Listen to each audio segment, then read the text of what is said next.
ఎంతమంది ప్రభు స్వరం వినగలిగారు? ఆమేన్, హల్లెలూయా. వినని వారు వినడానికి ప్రయత్నం చేద్దాం. ప్రైజ్ ద లార్డ్, హల్లెలూయా, హల్లెలూయా.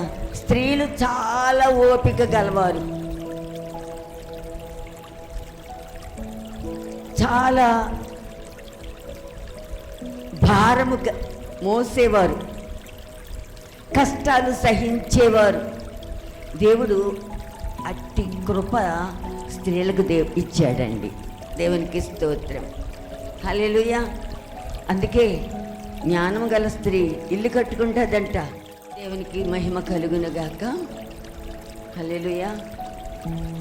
చాలామంది కష్టాల్లో ఉన్నప్పుడు, ఇబ్బందుల్లో ఉన్నప్పుడు, ఇరుకుల్లో ఉన్నప్పుడు, వేదనలో ఉన్నప్పుడు, ఆర్థిక సమస్యలలో ఉన్నప్పుడు, రోగముతో పీడించబడుతున్నప్పుడు, హల్లెలూయా, హల్లెలూయా, చాలామందిని కలుస్తారు, చాలామందికి మనవి చేసుకుంటారు, విన్నవించుకుంటారు, కానీ ప్రయోజనం ఉండదండి. అప్పుడు చివరికి ఒక మంచి తీర్మానం చేసుకుంటారు, ఒక మంచి డెసిషన్ తీసుకుంటారు. ఏంటంటే, ఆయన తప్ప నా సమస్యకు పరిష్కారం ఎవ్వరూ లేరు. చప్పట్లు కొడదామండి, హల్లెలూయా. ఆయన తప్ప నా సమస్యకు పరిష్కారం ఎక్కడా దొరకదు. కాబట్టి ఇంకా నేను వాళ్ళని వీళ్ళని అడగను, దేవరించను, బ్రతిమలాడను, నేను ఆయన దగ్గరికే వెళతాను అనుకుని కొంతమంది ప్రభు సన్నిధికి వచ్చి ప్రభువు దగ్గర వారి హృదయాన్ని కుమ్మరించుకొని మంచి హల్లెలూయా ఫలితాన్ని, ఆశీర్వాదాన్ని పొందుకున్నవారుగా పరిశుద్ధ గ్రంథంలో మనం చూస్తున్నాం. దేవునికి స్తోత్రం చెప్దామండి, హల్లెలూయా. పాత నిబంధన గ్రంథంలో మనం చూసినట్లయితే అలాంటి స్త్రీలు ఇద్దరిని మీకు నేను పరిచయం చేయాలనుకుంటున్నాను. ఇద్దరు స్త్రీలను నేను పరిచయం చేస్తాను. అలాంటి వారు ఇక్కడ కూర్చున్న మనలో ఎవరైనా ఉన్నారేమో. ఒకవేళ అలా అయితే సరి చేసుకోవడానికి అవకాశం, హల్లెలూయా. అలా లేకపోతే మనం ఆత్మీయంగా బలపరచబడడానికి ఆ స్త్రీలలో ఉన్న సత్యాలను, హల్లెలూయా, మనం గ్రహించడానికి దేవుడు మనకిచ్చే గొప్ప అవకాశం. దేవునికి స్తోత్రం కలుగునుగాక, హల్లెలూయా, హల్లెలూయా. పాత నిబంధన గ్రంథంలో చూద్దామండి. ఆది కాండంలో చూస్తే, హల్లెలూయా, హల్లెలూయా. ఈ చెప్పే వాక్యానికి ఒక టైటిల్ ఇచ్చుకుందాం. ఈ అంశం ఏంటి అని ఆలోచన చేస్తే ప్రభు అంటున్నాడు, నిరాశలో నిరీక్షణ. నిరాశలో నిరీక్షణ కలిగిన స్త్రీలు. పెన్ను తీసుకుని రాసుకోండి. ఇప్పుడు మనం విద్యార్థులము, బడికొచ్చాం, స్త్రీల సమాజం అనే బడికొచ్చాం. ఈ స్త్రీల సమాజంలో అమూల్యమైన మాటలు దొరుకుతాయి, మనకి ముత్యాలు లాంటి మాటలు దొరుకుతాయి. వాటిని మనం ఏం చేయాలండి? రాసుకోవాలండి. మరొకరికి మీరు చెప్పాలి. మీరు వినడమే కాదు, ఇతరులకు చెప్పడం ద్వారా ఇంకొక ఆత్మను మీరు ప్రభు దగ్గరికి నడిపించిన వారుగా ఉంటారండి. దేవునికి స్తోత్రం చెప్దామండి, హల్లెలూయా. దయచేసి అమ్మా, ఒక స్త్రీ గురించి నేను మొదట చెప్తున్నాను. ఆది కాండం 29వ అధ్యాయం 30, 31, 33 వరకు అలా చదువుకుంటూ పోతే దేవునికి స్తోత్రం, హల్లెలూయా, హల్లెలూయా. ఒక స్త్రీ కనిపిస్తుందండి మనకి.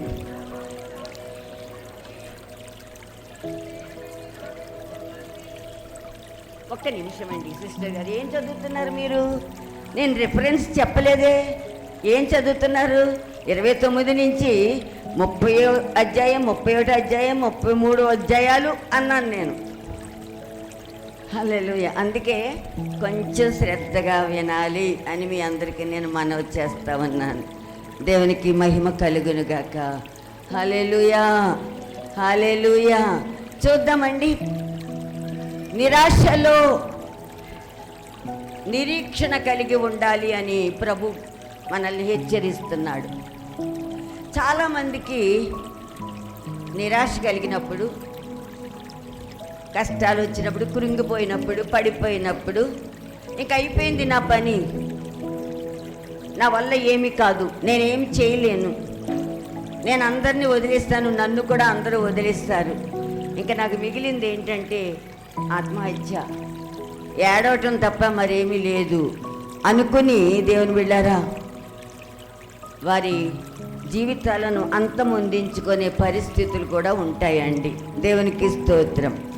కానీ ప్రభువు చెప్తున్నాడు, అటువంటి వారెవరైనా ఉంటే హల్లెలూయా, ఈ లోకం వైపు, సమస్యల వైపు, హల్లెలూయా, రోగాల వైపు చూడకుండా మీరు నా తట్టు తిరిగినట్లయితే, దేవునికి స్తోత్రం, హల్లెలూయా, నేను వెలుగయ్యున్నాను గనుక మీ జీవితాలను నేను వెలిగిస్తాను అని దేవుడు వాగ్దానం చేస్తూ ఉన్నాడు. చప్పట్లు కొట్టండి. ఎప్పుడు చప్పట్లు కొట్టాలో కూడా మనకి తెలియని పరిస్థితిలో ఉన్నాం మనం. రేపో మాపో రాకడ వచ్చేస్తుందండి, రేపో మాపో రాకడ వస్తుంది. హల్లెలూయా. మనందరము తల్లులం, యూత్ కాదు, మనం తల్లులం మనం. హల్లెలూయా. అందరూ బిడ్డలు కలిగిన వాళ్ళం. మన పిల్లలకి నేర్పించే స్థితిలో పెళ్ళిళ్ళు చేసి మనవల్ని ఎత్తినవాడు. నాకు కూడా మనవలు ఉన్నారు. హల్లెలూయా. కాబట్టి మనం ఒకరితో చెప్పించుకోకూడదు కదండి, మనం ఒకరికి చెప్పాలా. దేవునికి స్తోత్రం. ఇక్కడ దేవుని వాక్యం ఏం మాట్లాడిందంటే, ఇప్పుడు నీవు నీ సమస్యలు వచ్చినప్పుడు, నీ ఇబ్బందులు కలిగినప్పుడు, నువ్వు ఇరుకులలో ఉన్నప్పుడు, కొలిమిలో ఉన్నప్పుడు, ఇంక నా పని అయిందని మాత్రం ఎప్పుడు అనకు. దేవునికి స్తోత్రం. మనుషుల సహాయం కోరుకోవద్దు, పరిస్థితుల వైపు చూడొద్దు. హల్లెలూయా. వీటన్నిటికీ అతీతమైన ప్రభువు తట్టు తిరగాలని దేవుని వాక్యము మనకు సెలవిస్తుంది. హల్లెలూయా. ఎందుకు అట్లా చెప్పింది అంటే, ఆయనే సృష్టికర్త, ఆయనే వెలుగయ్యున్న దేవుడు, ఆయనే ఆదరణకర్త, ఆయనే తోడుగా ఉండే ఇమ్మానుయేలు. దేవునికి స్తోత్రం. హల్లెలూయా. ఆయన నీకు ఆశ్రయముగా ఉండేవాడు. హల్లెలూయా, హల్లెలూయా. ఆయన తన రెక్కలతో నిన్ను కప్పుతానని మాటలిస్తున్నాడు. దేవునికి మహిమ కలుగునుగాక. హల్లెలూయా. ఆయన తట్టు నువ్వు చూడగలిగితే, ఆయన వెలుగు నీ మీద ప్రకాశింపజేసి నిన్ను అనేక మందికి వెలుగుగా ఉంచి, దేవునికి స్తోత్రం, నీవు ఫలించేదానివిగా, అభివృద్ధి చెందేదానివిగా, విస్తరించేదానివిగా దేవుడు నిన్ను చేస్తానని ఈ మధ్యాహ్నకాల సమయంలో వాగ్దానం ఇస్తున్నాడు. దేవునికి స్తోత్రం. హల్లెలూయా, హల్లెలూయా. ఈ ఆది కాండంలో ఉన్న స్త్రీ ఎవరు అని మనం ఆలోచిస్తే, లేయా అనే స్త్రీ. హల్లెలూయా. సిస్టర్ గారు, లేయా ఎవరండి? లేయా ఒక్కతేనా యాకోబుకు భార్య? మరి ఆ మాట ముందే చెప్పొచ్చు కదా. యాకోబుకి ఉన్న ఇద్దరు భార్యల్లో ఒక ఆవిడని చెప్పాలి కదా. దేవునికి స్తోత్రం. హల్లెలూయా, హల్లెలూయా. యాకోబుకి ఇద్దరు భార్యలు ఉన్నారు. ఒక ఆమె లేయా, ఒక ఆమె రాహేలు. దేవునికి స్తోత్రం. ధర్మశాస్త్రానికి విరుద్ధముగా యాకోబు వివాహం చేసుకున్నాడండి. ధర్మశాస్త్రం ఏం చెప్పిందంటే, ఒక పురుషుడు ఇద్దరు స్త్రీలను వివాహం చేసుకోకూడదని చెప్పింది. కానీ యాకోబు ఇద్దరు స్త్రీలను వివాహం చేసుకున్నాడు. ఇది వాక్యానుసారమైనది కాదు, వాక్యానికి విరుద్ధమైనది. Praise lord. అందుకే కష్టాలు, అందుకే ఇబ్బందులు. హల్లెలూయా. అందుకే ఇంటి నుండి బయటకు వచ్చేయటం, అందుకే అరణ్యంలో తిరగటం, దేవునికి స్తోత్రం. అందుకే పాలేరుతనం చేయటం, హల్లెలూయా. అందుకే చులకనగా చూడబడటం. వీటన్నిటికీ కారణం ఏంటో తెలుసా? నీవు దేవుని వాక్యానికి విరుద్ధముగా జీవించటమే. ఆలోచించండి స్త్రీలారా, మనలో కూడా అలాంటి వారు ఉన్నారేమో, మనం కూడా అలాగే చేస్తున్నామేమో. దేవునికి విరోధముగా దేవుని వాక్యాన్ని అనుసరించకుండా మన స్వబుద్ధిని ఆధారం చేసుకుంటున్నామేమో, మన తెలివిని నమ్ముకుంటున్నామేమో, మన జ్ఞానాన్ని నమ్ముకుంటున్నామేమో.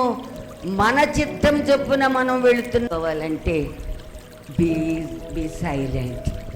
హల్లెలూయా. మేము దేవుణ్ణి విడిచిపెట్టేస్తున్నామేమో ఆలోచన చేద్దాం.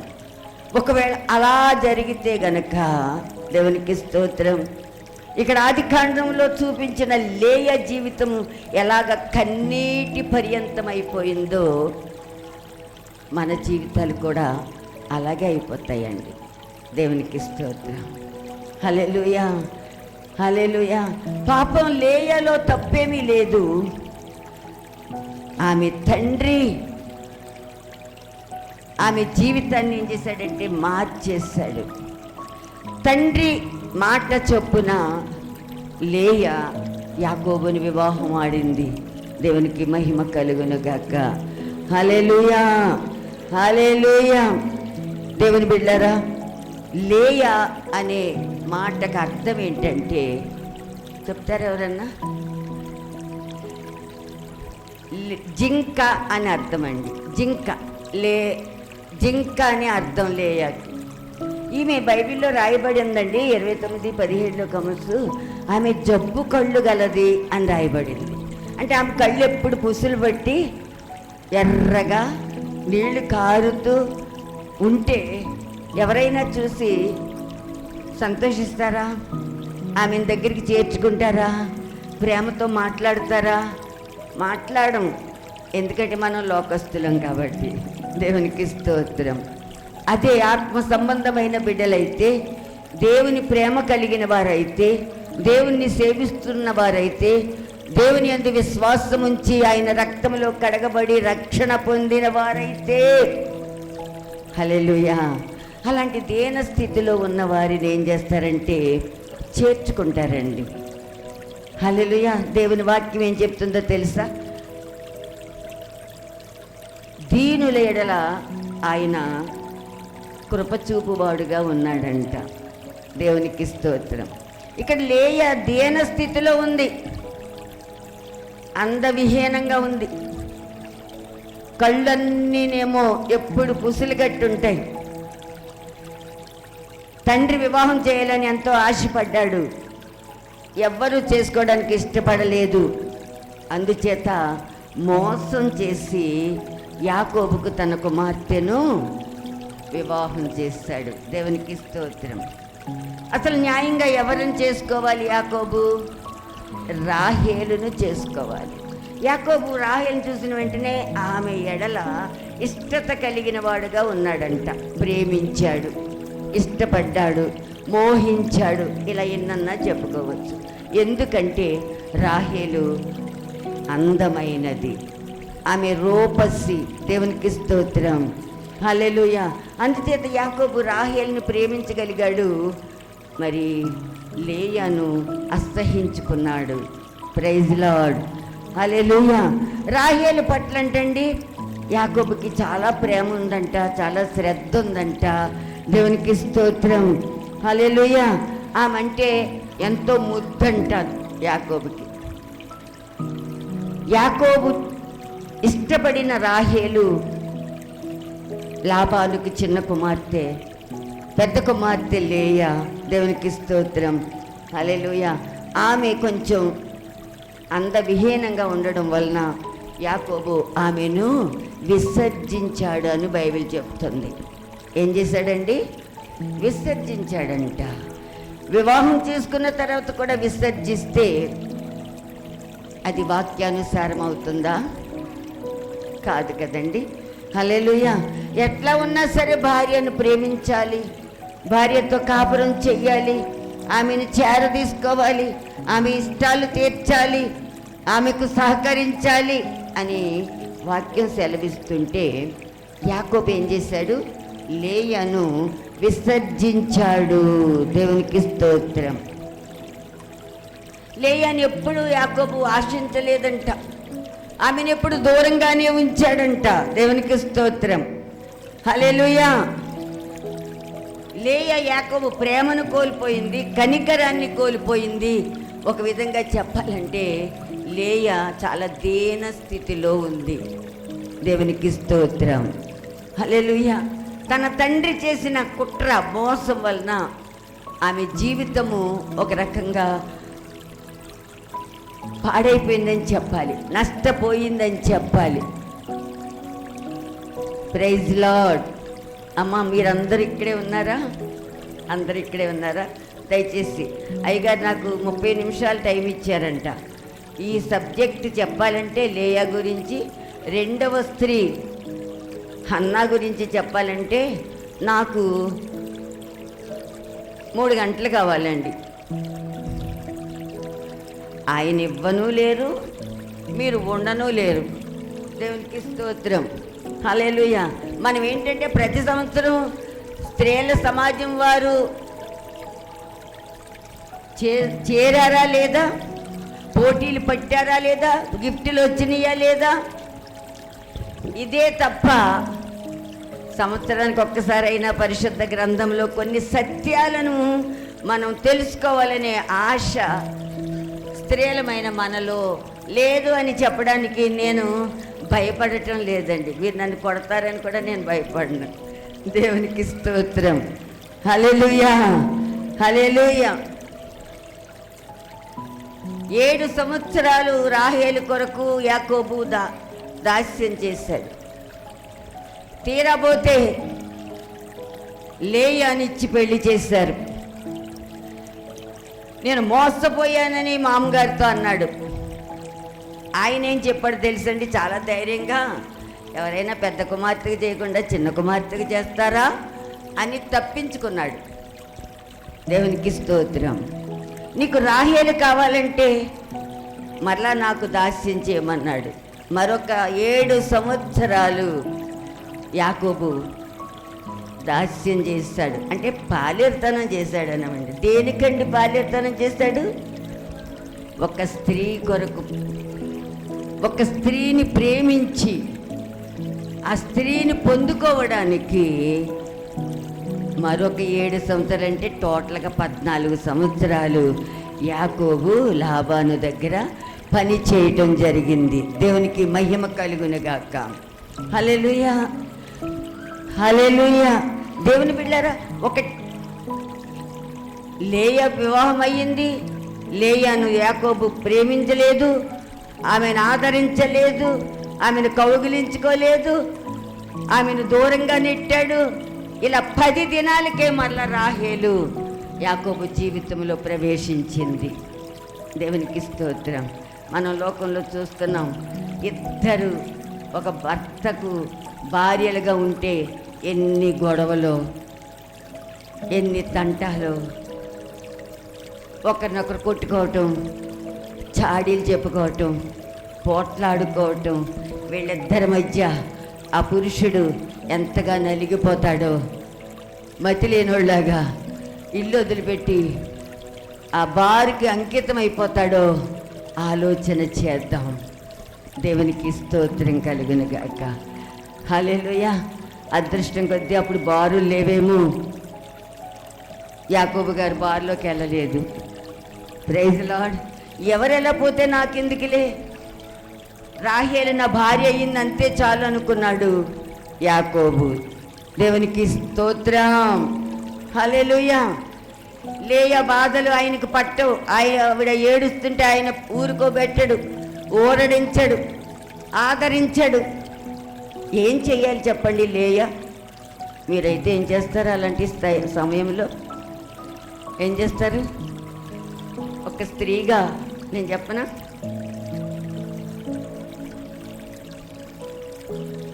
పురుషుడే స్త్రీని వదిలిపెట్టే పరిస్థితులు కాకుండా ఇప్పుడు స్త్రీలే పురుషులను విడిచిపెట్టేసే పరిస్థితులు వచ్చేసినాయి.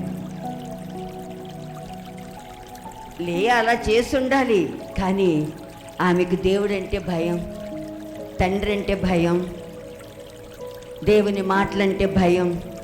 అందుకే కుమిలి కుమిలి ఏడుస్తుంది తప్ప ఇల్లు విడిచిపెట్టి లేయా బయటికి పోలేదండి. చప్పట్లు కొడదాం. అలాంటి స్త్రీలుగా మనము ఉండాలని ప్రభు కోరుకుంటున్నాడు. ఎంత శ్రమ వచ్చినా సరే సహించుకోమని ప్రభు చెప్తున్నాడు. ఏమంటుంది టైటిలు? నిరాశలో నిరీక్షణ. నీకు ఏ ఆశ లేనప్పుడు ఒక నిరీక్షణ కలిగి ఉండు. హల్లెలూయా. రేపు చేస్తాడు నా ప్రభువు, ఎల్లుండి చేస్తాడు. 23లో చేయలేదు, 24లో చేయలేదు, ఒకవేళ 25లో చేస్తాడేమో నీ జీవితంలో ఒక అద్భుతం ఆయన. హల్లెలూయా. నీ జీవితం మళ్ళా చిగురిస్తుందేమో, నువ్వు నూతనంగా తయారవుతావేమో, నూతన వ్యక్తిగా మారిపోతావేమో, నీకు ఒక నూతన హృదయం దేవుడిస్తాడేమో, నీకు గొప్ప పరలోక ఆశీర్వాదం ప్రభువిస్తాడేమో. అందుకే తిట్టుకుని అతన్ని తిట్టి అతనికి శాపాలు పెట్టి, తండ్రిని తిట్టి తండ్రికి శాపాలు పెట్టి, నిన్ను నీవు చప్పించుకోవటం కాకుండా హల్లెలూయా ఒక నిరీక్షణతో ప్రభు తట్టు తిరగగలిగితే ఆ ప్రభువే నీ సమస్యకు పరిష్కారం దయచేస్తాడు. దేవునికి స్తోత్రం. హల్లెలూయా, హల్లెలూయా. మనుషుల వైపు చూడొద్దు, పరిస్థితుల వైపు చూడొద్దు. ఆకాశమందు ఆసీనుడైన దేవుని తట్టు చూడమని దేవుని వాక్యం సెలవిస్తూ ఉంది. హల్లెలూయా. అన్నిటికీ ఆయనే పరిష్కారం. ఆ సమస్య ఏదైనా కానివ్వండి, ఒక రోగం కానివ్వండి, లేదా అప్పులు కానివ్వండి, బిడ్డలు మాట వినకపోవటం కానివ్వండి, భర్త తాగుబోతువాడు కానివ్వండి, మరి ఏదైనా కానివ్వండి, నీ బలహీనతలే కారణం కావచ్చు. ఏదైనా వాటన్నిటిని జయించుకుని ముందుకు రావాలి అనుకుంటే నీవు ప్రభు తట్టు చూడాలి. ఆయనే మన నిరీక్షణ. దేవునికి స్తోత్రం. ఆయనే మన రక్షణ. హల్లెలూయా, హల్లెలూయా. మన రక్షణాధారమైన ప్రభు తట్టు మనం చూడాలని ఈ మధ్యాహ్న కాల సమయంలో పరిశుద్ధాత్మ దేవుడు మనందరికీ ఒక సంకేతాన్ని ఇస్తూ ఉన్నాడండి. దేవునికి స్తోత్రం. హల్లెలూయా. నేను విడిచిపెట్టేస్తాను, విడాకులు ఇస్తాను, కోర్టుకి వెళ్తాను, ఆస్తిలో సగం భాగం అడుగుతాను, ఇవి కాదు, ఇవి ఆయుధాలు కాదని దేవుడు మాట్లాడుతున్నాడండి. మరి ఏంటి జయించడానికి ఆయుధం ఏది అని అంటే, దేవుని బిడ్డలారా, ఒకే ఒక ఆయుధం ఉందండి. క్రైస్తవులమైన మనకు ఒకటే ఆయుధము పరిశుద్ధాత్మ దేవుడు మనకిచ్చాడు. ఏం ఆయుధం అది? Praise god. చప్పట్లు కొట్టండి అందరూ. హల్లెలూయా, హల్లెలూయా. ప్రార్థన అనే ఆయుధం ఒక్కటే సమస్తాన్ని ఓడించగలదు. ఆమేన్. నీకు జయం ఇవ్వగలదు, నిన్ను ఉన్నతమైన స్థితికి నడిపించగలదు. Praise the lord. Hallelujah, hallelujah. ప్రార్థన చాలా విశేషమైనది, శ్రేష్టమైనది. నువ్వు 4 గోళ్ల మధ్య కూర్చుని ప్రార్థన చేస్తే ప్రపంచమంతా నీకు లోబడిపోతుంది. దేవునికి స్తోత్రం. నీ ద్వారా అద్భుతాలు జరిగిపోతాయి, నీ ద్వారా స్వస్థతలు జరిగిపోతాయి. Praise the lord. Hallelujah, hallelujah. మాంత్రికుల దగ్గరికి వెళ్ళనక్కర్లేదండి, తాళ్ళు కట్టించుకోనక్కర్లేదండి, హల్లెలూయా. పూజలు చేయనక్కర్లేదండి. యేసు రక్తములో మనము కడగబడిన వారము. కాబట్టి మన చేతిలో ఒక పవర్ఫుల్ వెపన్ ఉంది. ఒక పవర్ఫుల్ వెపన్ ఏంటంటే అది ప్రార్థన. హల్లెలూయా. ప్రతిదానికి విరుగుడు ఏంటంటే ప్రార్థన. దేవునికి స్తోత్రం కలుగునుగాక. చూడండి, ఆ గోడకి ఒక 2 ఫోటోలు పెట్టారు మా వాళ్ళు. ఒకటి లేయా, 2 ఎవరండి? హన్నా. దేవునికి మహిమ కలుగునుగాక. హల్లెలూయా. ఇప్పుడు మనం లేయ గురించి మాట్లాడుతూ ఉన్నాం కదా. పాపం, తండ్రికి ఎంతో విధేయురాలు, లోబడే బిడ్డ, ఎదురు చెప్పదు. తండ్రి ఎంత చెప్తే అంత, ఆయన ఆజ్ఞను కాదనదు. వివాహ విషయంలో కూడా తన ఇష్టాన్ని తండ్రి నెరవేర్చలేదు. యాకోబుకి ఇచ్చి వివాహం చేశాడు, కానీ అది ఫెయిల్ అయ్యింది అని బైబిల్ చెప్తుంది. ఆమెకు సంతోషం లేదు, ఆనందం లేదు. హల్లెలూయా. భర్తతో గడిపే దినాలు లేవు. ఆమె ప్రతి రాత్రి ఏడుస్తూ ప్రభు దగ్గర మొర్ర పెట్టుకుంటూ ఉండే స్త్రీగా బైబిల్ గ్రంథం మనకి తెలియజేస్తూ ఉంది. దేవునికి స్తోత్రం. హల్లెలూయా. దీనికి తగ్గట్టుగా ఏదో అంటారు చూడండి, పుండుకి పుల్ల గుచ్చుకుంటే ఇంకెంత బాగుంటుంది, చాలా బాగుంటుంది కదా. అలాగా ఓ ప్రక్కన భర్త తనను ప్రేమించట్లేదని బాధపడుతుంటే, రెండవ ప్రక్కన ఆమె గొడ్రాలుగా ఉంది అని బైబిల్ చెప్తుంది. హల్లెలూయా. గొడ్రాలుగా ఉంది, సంతానహీనురాలుగా ఉంది. ప్రభు దగ్గర బహుశా ఏడ్చుంటుంది. ఏమని ఏడ్చుంటుందండి? ప్రభువా, నా భర్త ప్రేమకు ఎట్లాగో నేను నోచుకోలేదు. దేవునికి స్తోత్రం. హల్లెలూయా. కనీసం నాకు బిడ్డనన్నా ఇవ్వు అని ఏడ్చుంటుంది. ఆ బిడ్డను చూసుకొని నేను సంతోషిస్తాను అని ఏడ్చుంటుంది. లేయ అంటండి, తన అవసరాలను లక్ష్య పెట్టలేదంట. హల్లెలూయా. షికారుకి వెళ్ళాలి, హనీమూన్కి వెళ్ళాలి భర్తతో. హల్లెలూయా. ఎక్కడికో బెంగళూరు వెళ్ళాలి, ఊటీ వెళ్ళాలి, ఇలాంటి కోరికలు పాపం లేవు లేయకి. దేవునికి మహిమ కలుగునుగాక. హల్లెలూయా. కానీ ప్రస్తుత పరిస్థితుల్లో మనం చూస్తుంటే వివాహానికే అన్ని రిజర్వేషన్లు అయిపోతున్నాయి. హల్లెలూయా. వెళ్ళి వచ్చిన తర్వాతే సంసారం, ముందు సంసారం కాదు. టూర్ వెళ్ళి వచ్చిన తర్వాతే సంసారం. అలాంటి పరిస్థితుల్లో దేవునికి మహిమ కలుగునుగాక. లేయ అని మన ముందుంచుతున్నాడు పరిశుద్ధాత్మ దేవుడు. ఆమె ఎంతగా తనను తాను తగ్గించుకుంది. ఇష్టం లేని భర్తతో కాపురం, ప్రేమించని భర్తతో కాపురం, ఎంత గాయమండి అది. హల్లెలూయా. హల్లెలూయా. హృదయం అంతా వేదనతో ఉందంట, కన్నీరు కారుస్తుంది. ఈ కన్నీరును తుడిచేవాడు ఎవడంటే ప్రభువే. ఆమెను చూశాడు దేవుడు, ఆమె కన్నీటిని తుడిచాడు, ఆమె హృదయాన్ని తెరిచాడు. దేవునికి స్తోత్రం. ఆమెను జ్ఞాపకం చేసుకున్నాడంట. Praise lord. హల్లెలూయా. ఆమె స్థితికి ఒక సొల్యూషన్, ఒక పరిష్కారాన్ని ఇచ్చాడు. దేవునికి స్తోత్రం. ఏంట పరిష్కారం అంటే, దేవుని బిడ్డలారా, దేవుడు ఆమె గర్భాన్ని తెరిచాడు. చప్పట్లు కొట్టుకుంటే ఎంత బాగుంటుందో కదా. హల్లెలూయా.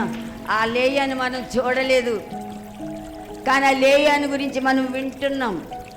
ఆమె ఓర్పు, ఆమె సహనం. హల్లెలూయా.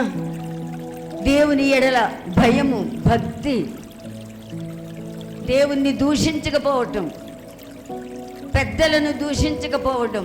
దేవునికి స్తోత్రం. హల్లెలూయా. తనకు ఉన్న ఆ స్థితిని ఎవరి మీద రుద్దకుండా, దీనికి నేనే కారణమై ఉంటాను అని తనను తాను సంభాళించుకుంటూ తన దీన స్థితిని ప్రభు సన్నిధిలో మొర్ర పెట్టుకుంటుంది. దేవునికి మహిమ కలుగునుగాక. హల్లెలూయా. హల్లెలూయా. చాలా కాలం గడిచిన తర్వాత గొడ్రాలు అని చెప్పబడిన లేయ గర్భము తెరవబడింది. Praise the lord. Hallelujah. Hallelujah. చూడండి, చిరుదీపములాగా ఒక నిరీక్షణకు ఒక ఆశా కిరణాన్ని దేవుడు చూపించాడు. దేవునికి మహిమ కలుగునుగాక. హల్లెలూయా. 1 కాదు 2 కాదు, 6 కుమారులను ఒక కుమార్తెను ఈ గర్భం ద్వారా ఈ లోకానికి పంపించడానికి ప్రభువు లేయాను ఆశీర్వదించాడంట. గట్టిగా గట్టిగా చప్పట్లు. లేయాను ఆశీర్వదించాడు. ఆమేన్. ఆమెకు అన్నీ ఉన్నాయండి. ఆస్తి ఉంది, అంతస్తు ఉంది, సిరి ఉంది, అన్నీ ఉన్నాయి. కానీ భర్త ప్రేమ లేకపోయింది అని ఏడుస్తున్న సమయంలో, దుఃఖపడుతున్న సమయంలో, విరిగిపోయిన మనస్సుతో ఎక్కడికి వెళ్ళిందండి?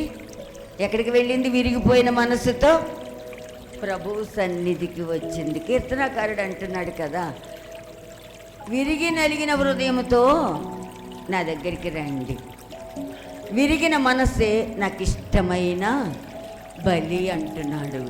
దేవునికి స్తోత్రం.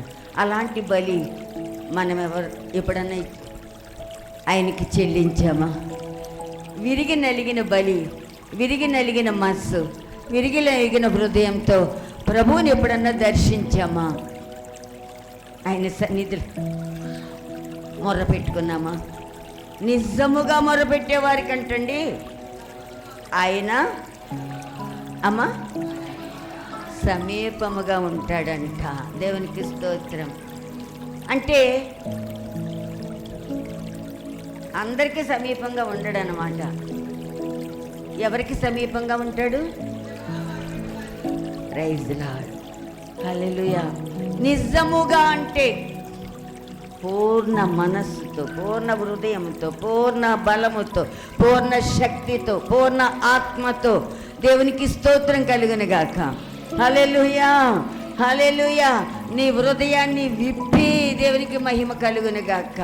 హల్లెలూయా. ప్రతిదీ ప్రభు దగ్గర పరచి ప్రభుత్వం చెప్పుకొని హల్లెలూయా, హల్లెలూయా ఊరట చెందడం, సంభాళించుకోవటం.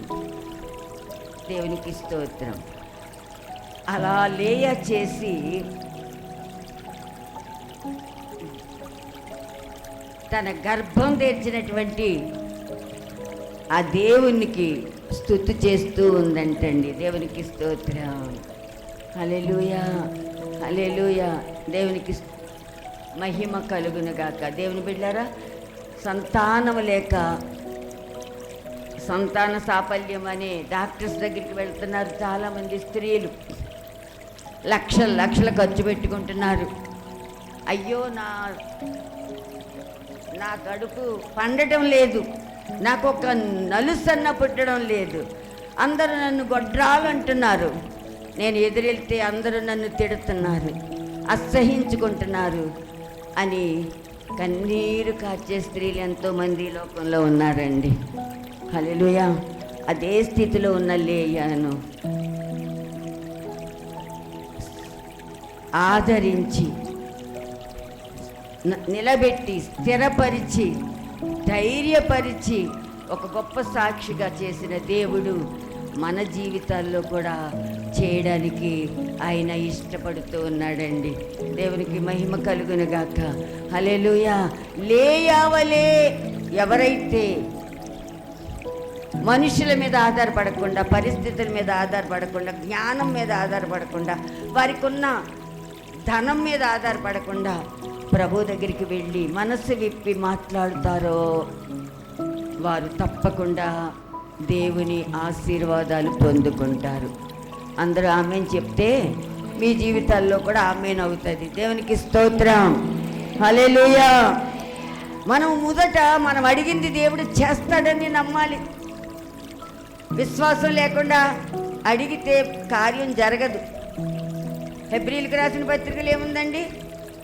విశ్వాసం లేకుండా దేవునికి ఇష్టులైండుట అసాధ్యమంటండి. హల్లెలూయా. అసలు ఇష్టలుగా ఉండటమే అసాధ్యమైతే ఇంకా మన జీవితాల్లో కార్యాలు, అద్భుతాలు ఏం జరుగుతాయి? జరగవు. నువ్వు విజయాన్ని చూడాలంటే,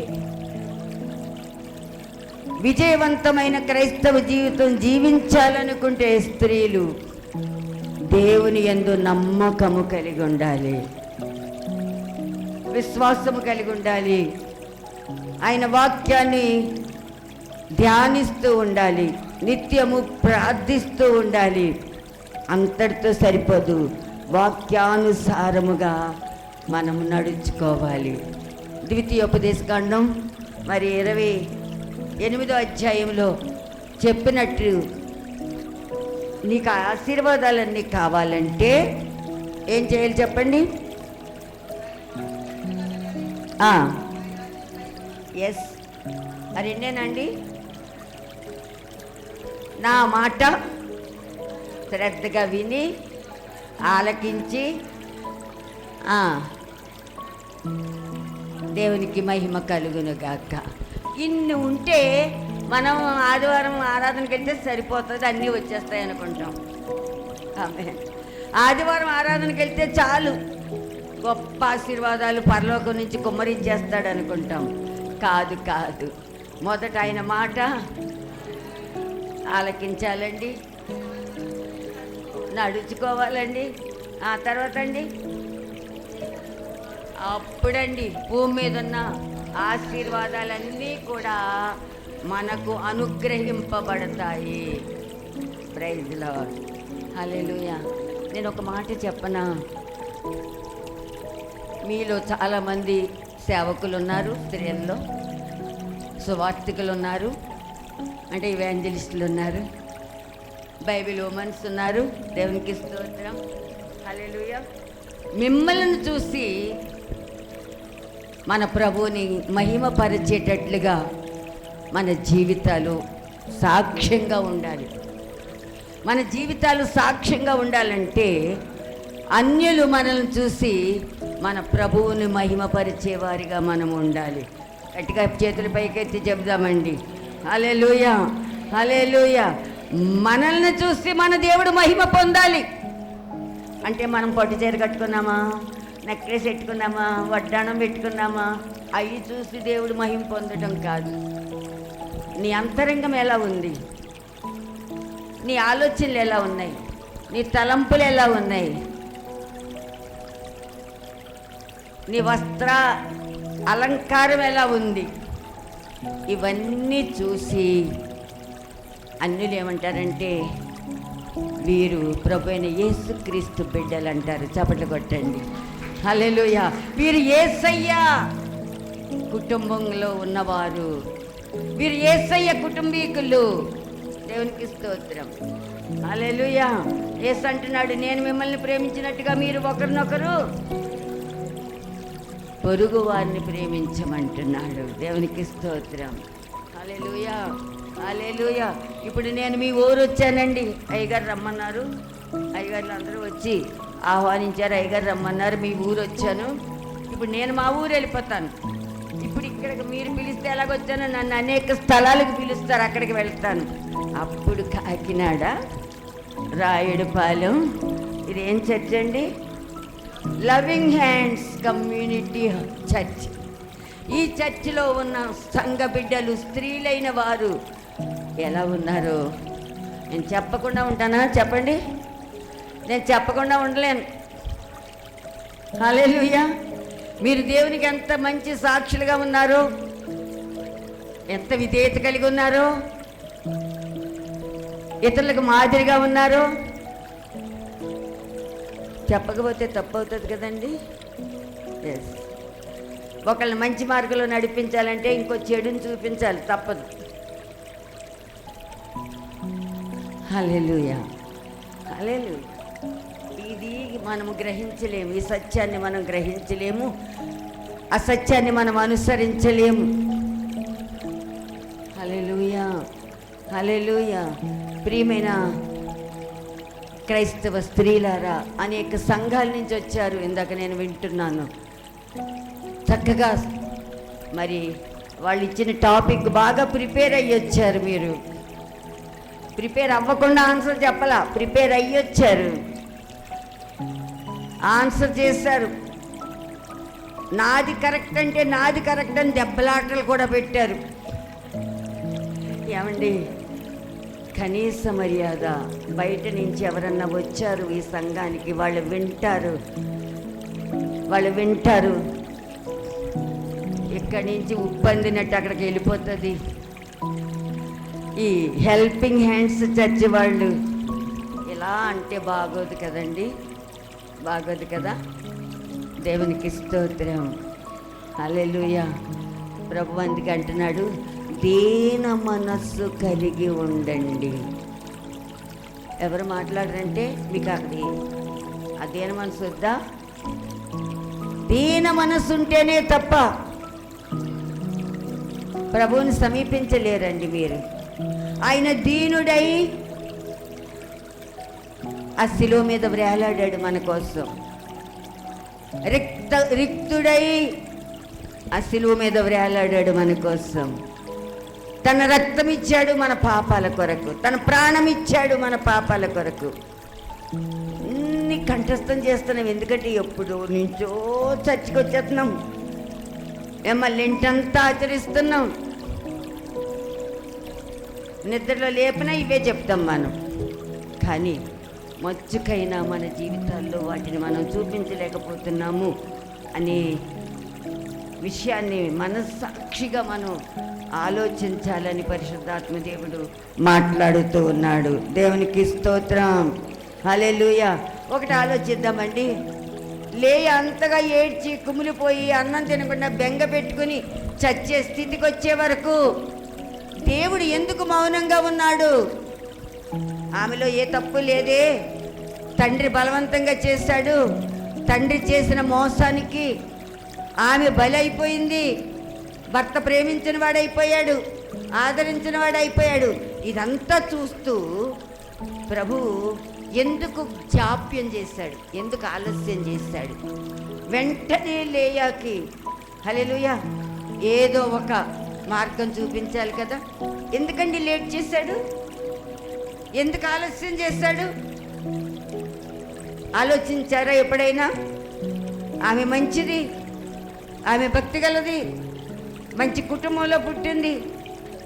మరి ఎందుకు ఆ శిక్ష ఆమెకు వచ్చింది? దేవుడు చూస్తూ అంతకాలం ఎందుకు ఆమెకు ఆ వేదన కలుగజేశాడు? త్వరగా జవాబిచ్చే దేవుడు కదా మన దేవుడు.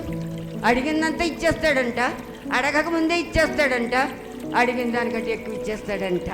ఇంత ఘనత వహించిన దేవుడు లేయ విషయంలో ఎందుకు ఆలస్యం చేశాడు? దేవునికి స్తోత్రం. ఆయన ఆలస్యం వలన ఆమె ఎంతగా నలిగిపోయిందో, ఎంత కుమిలిపోయిందో, ఎంత సఫర్ అయ్యిందో స్త్రీలుగా మనము ఆలోచన చేయాలి. దేవునికి మహిమ కలుగును గాక. హల్లెలూయా.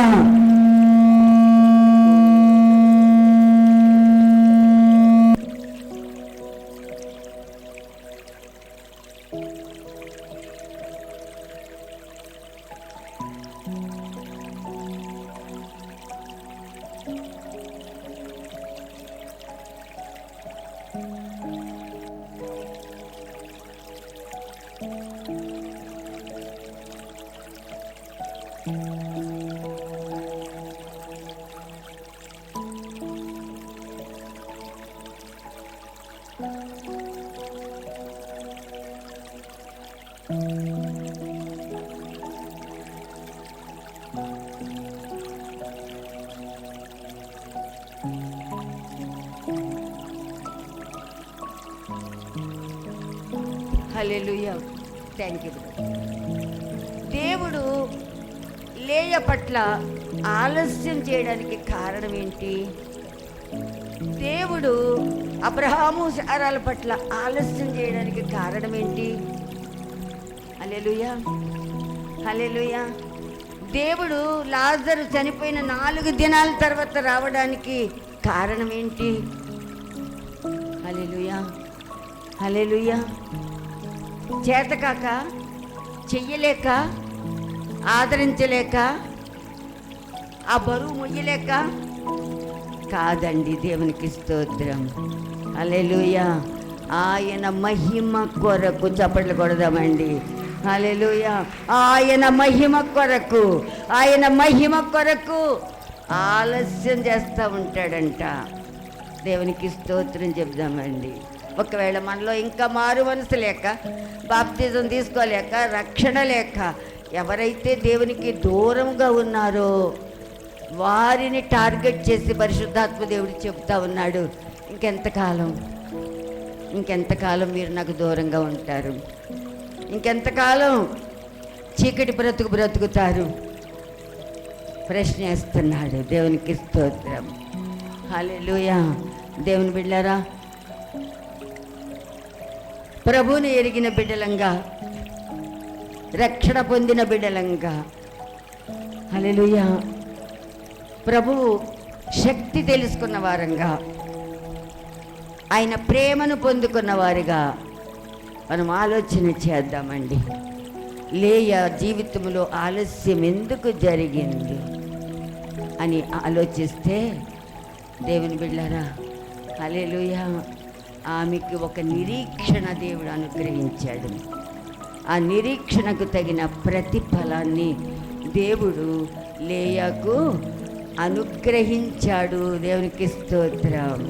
అంతేకాదు, ఆమె సంతానము ద్వారా చెప్పండి హల్లెలూయా, లేయాని ఎంతగా ఘనపరిచాడు పరిశుద్ధాత్మ దేవుడు, లేయాని ఎంతగా హెచ్చించాడు, ఆమెను తలగా ఉంచాడు దేవుడు, ఆమె సంతానం ద్వారా. దేవునికి స్తోత్రం. హల్లెలూయా. ఇజ్రాయేలు సంతానానికి, హల్లెలూయా, ఆ తరము వారికి దేవునికి స్తోత్రం. ఎందుకు పనికిరాదు, జబ్బు కళ్ళు, అందహీనురాలు, భర్త ప్రేమను కోల్పోయింది అనుకున్న లేయా సంతానము ద్వారా దేవునికి మహిమ కలుగునుగాక. హల్లెలూయా. గోత్రాలు ఏర్పడి అంట. Praise the lord. హల్లెలూయా. ఒకవేళ నీ కుటుంబంలో నువ్వు విలువలేని దానిగా ఉన్నావేమో, నీ గ్రామంలో విలువలేనిగా ఉన్నావేమో, నీ సంఘంలో విలువలేని దానిగా ఉన్నావేమో, ఈ స్త్రీల సమాజంలో విలువలేని దానిగా ఉన్నావేమో, నీకేమీ తెలియదని నిన్నందరూ నిర్లక్ష్యం చేస్తున్నారేమో. హల్లెలూయా. భయపడకు. నీకంటూ ఒక నిరీక్షణ ఉంటే, ఆ నిరీక్షణకు ఆధారమైన ప్రభు సన్నిధికి నువ్వు వస్తే, నువ్వు మొరపెట్టుకుంటే నీ మొరాలకించి నీకు జవాబిచ్చి నిన్ను గొప్ప సాక్షిగా ఆయన వాడుకుంటాడు. నిన్ను ఆశీర్వదిస్తాడు, నిన్ను దీవిస్తాడు. అనేక మంది స్త్రీలకు నిన్ను మాదిరిగా ఉంచుతాడు. Praise the lord. హల్లెలూయా. దేవునికి మహిమ కలుగును గాక. హల్లెలూయా. చూడండి, ఉన్నతమైన కుటుంబంలో పుట్టింది కదా లేయా. లాబానుకి పెద్ద కుమార్తె, సిరి సంపదలు కలిగింది కదా. అలాంటి ఆ స్త్రీ యాకోబు ప్రేమించకపోతే పెద్ద గొప్ప, నువ్వెంత, నీ బ్రతుకెంత, నువ్వు నా ఇంట్లోంచి పో అనొచ్చు కదా. కానీ ఆమెకు ఒక నిరీక్షణ ఉంది. కృంగిపోయిన స్థితిలో ఆమెకు ఒక నిరీక్షణ, పడిపోయిన స్థితిలో ఆమెకు ఒక నిరీక్షణ. ఏమిటా నిరీక్షణ? నా దేవుడు నమ్మదగినవాడు. హల్లెలూయా. నా దేవుడు నమ్మదగినవాడు, నన్ను నిలబెడతాడు, నన్ను ఘనపరుస్తాడు, నా సంతానాన్ని హెచ్చిస్తాడు. దేవునికి స్తోత్రం. 4వ సంతానంగా యోధా అనే వ్యక్తికి జన్మనిచ్చింది లేయా. యోధా అంటే అమ్మ స్తుతి. దేవునికి స్తోత్రం. యోధా అంటే స్తుతి. హల్లెలూయా. ఆ 4వ సంతానాన్ని బట్టి ప్రభువుని స్తుతించింది, ప్రభువుని కనపరిచింది. ఆమేన్. హల్లెలూయా. ఆ యోధాలో నుంచి పుట్టింది స్తుతి, ఆరాధన. దేవునికి స్తోత్రం కలుగును గాక. హల్లెలూయా. హల్లెలూయా.